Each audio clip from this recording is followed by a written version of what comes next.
Chers amis, bonsoir, namaskar.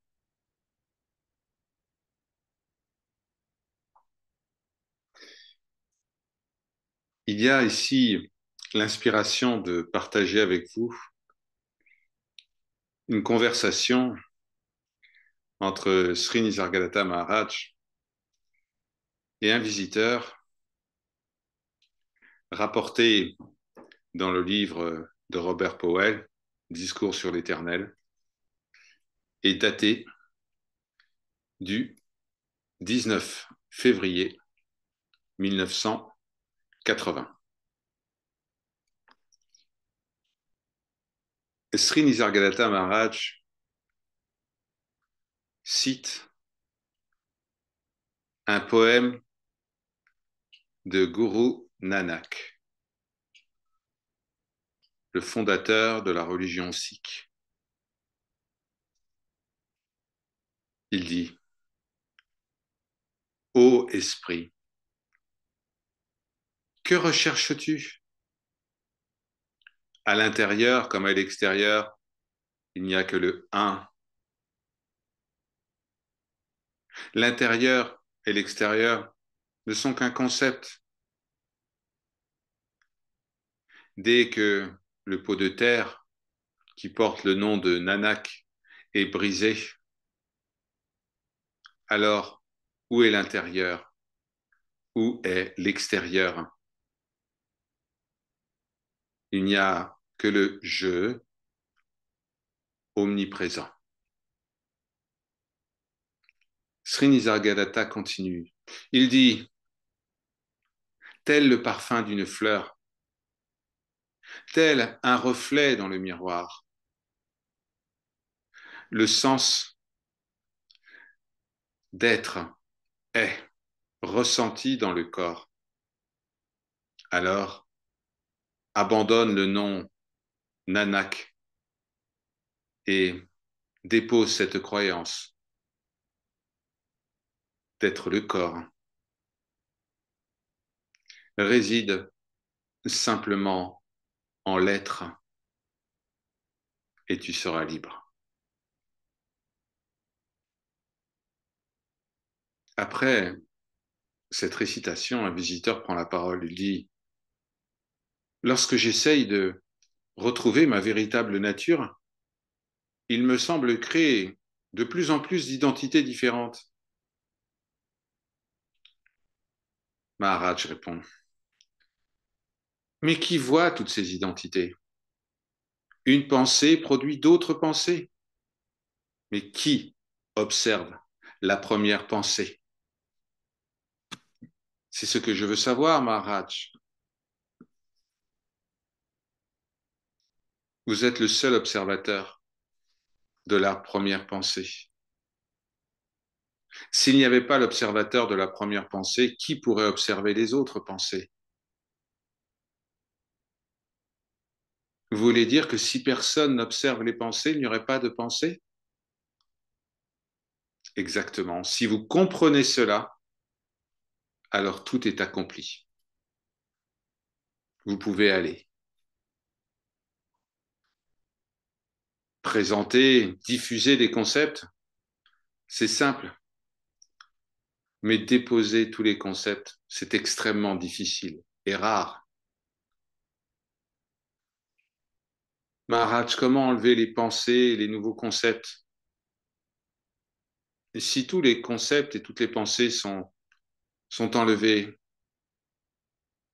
est-ce que je deviendrai un avec le soi?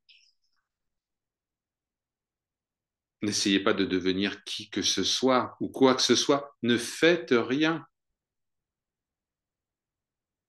sans penser au sens de mots que vous employez. Demeurez tranquille. Dès qu'un mot émerge, il appelle une signification. Et le mental s'empare de cela. Il le chevauche.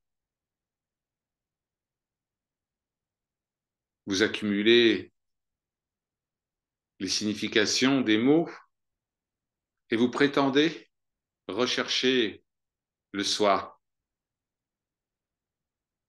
Soyez simplement attentif à cet état qui précède l'émergence, l'éclosion des mots.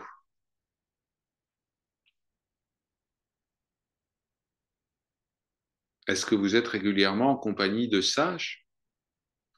Non, c'est la première fois, Maharaj. Avez-vous lu des livres? Eh bien, j'ai lu le livre de Paul Brunton au sujet de Sri Ramana Maharshi.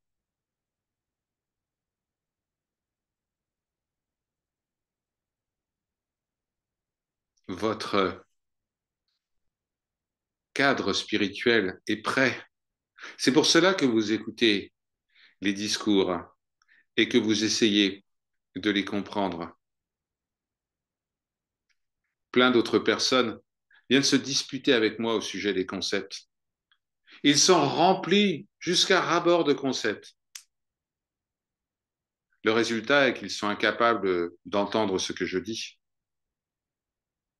Beaucoup de gens viennent ici en pensant savoir beaucoup de choses, mais je sais qu'ils sont ignorants de leur véritable nature. Cependant, ils sont la conscience. Toutes les identités attachées à ce personnage que vous croyez être ont changé continuellement et rien n'a été durable. Tout vous a trahi à un moment ou à un autre. Pourquoi êtes-vous attiré par toutes ces identités en affirmant je suis ceci ou je ne suis pas cela? Maharaj, je comprends que c'est uniquement le fait du mental. À certains moments, je pense être comme ceci, et à d'autres, je pense être différent. Qui, en dehors de vous, observe ces moments? Vous êtes le témoin de ces moments. Tout ce qui est perçu, tout ce qui est vu, aussi bien à l'intérieur qu'à l'extérieur, c'est ce que vous n'êtes pas. J'essaye de comprendre, Maharaj.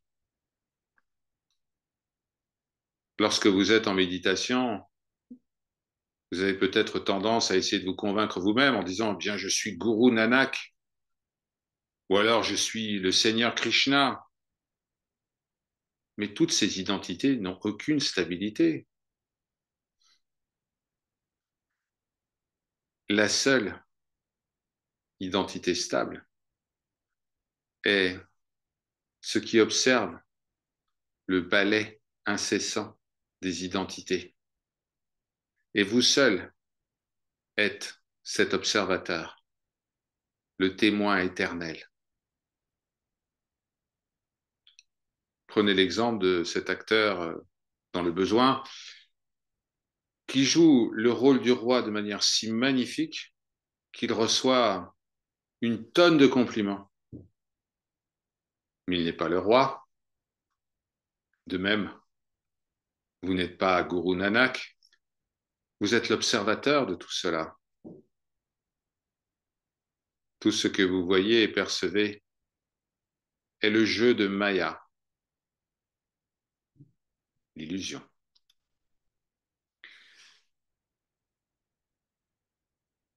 Om Shri Guru Bhyo Namaha.